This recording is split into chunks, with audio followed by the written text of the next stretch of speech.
Last week we featured 3 top 25 matchups, and this week there's not a single one. Griffin, what was your favorite game to watch last weekend? Last weekend, just that old-fashioned SEC-style football and that Florida-LSU game was one of my favorite games to watch. It's just a classic matchup between two Goliaths going at it. Well, if you were there in person like I was, it was pretty painful to watch, but they may be starting a new tradition with the Tom Petty "I won't back down" after We Are the Boys.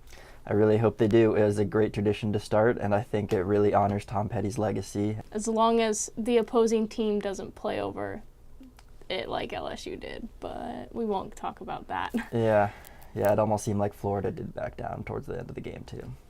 Yeah, they did. But you're watching RedZone to EndZone. I'm Janae Muchmore. And I'm Griffin Parkrose.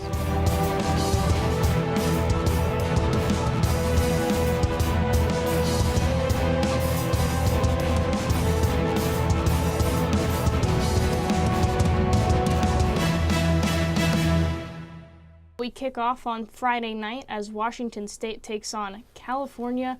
Now, Washington State has been one of my top teams to watch this year. Yeah, they've been extremely interesting to watch. They've had both those blowout wins, especially since they've mostly been playing at home. But last year, they had a key win at Oregon. It was really impressive to watch as they just slowly dismantled Oregon in that secondary. Even though it was a young secondary, it was one of the toughest defensive tests Washington has had all year. That it was. And California, they started 3-0, and now the last 3 games, they're 0-3. Welcome to college football, Justin Wilcox. That's how it works. Hopefully you can get your composure and your team back together. Yeah, I just don't think this is going to be the week for them.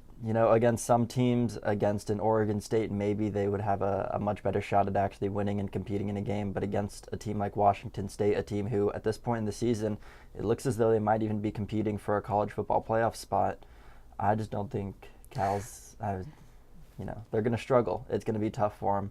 He's really going to have to limit his turnovers. They have quite a few interceptions on the year. And Griffin, what are some of the strengths that California brings into this game? California definitely has its strengths. They have won 10 out of the last 12 meetings, not counting last year in which Washington State blew them out 56-21. And they do have the 31 ranked pass offense in the entire FBS, which is pretty impressive for a young, unexperienced quarterback like they have. They also have a fairly new renovated stadium, which holds just over 63,000 people, which, hopefully those fans can get loud and give them just that little extra bit of home field advantage that they need to at least keep the game close and interesting to watch on Friday night. 63,000 isn't a whole lot, though. Well, you're from the SEC. That's true. Washington State remains a top passing offense. Despite a 23-point win over Oregon, though, their overall passing average dropped from 414 to 392, but that's still enough to earn them a top 3 spot in the overall NCAA. They also outgain opponents, which is incredible because they outgain Pac-12 opponents by an average of 121 yards. Griffin, do you know how much Cal gets outgained by Pac-12 opponents? Oh gosh, I have no idea, Janae. 140 on average, and they've already played 3 Pac-12 teams. That stat alone concerns me for California. Yeah, I could definitely see how that would be extremely concerning for California. But once again, when you do play Washington State, you can really key in on that passing offense. Oregon was able to do it to a certain extent. It didn't work out for them in the end, but they did find some things that worked. Washington State was absolutely abysmal on third down, just 2 for 14 all day on third down. They also fumbled the ball twice during the game against Oregon. Oregon wasn't able to capitalize on either one of those turnovers or just the lack of third down production from Washington State. But it is something to keep an eye on, especially going on later in the season, hoping that Washington State can, keep up the top play, but actually advance and, look a little better, especially on third downs and with those turnovers. Washington State, they have also, as I said, they've really struggled with running the ball.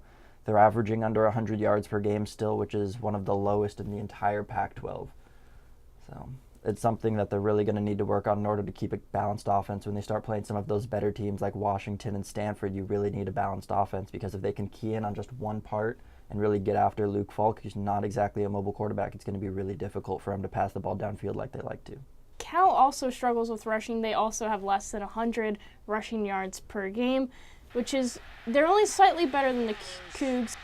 But they don't have the firepower to back it up. Ross Bowers throws at 56% and has 9 touchdowns, but also contributes 8 interceptions. That's not a good stat for the California Golden Bears.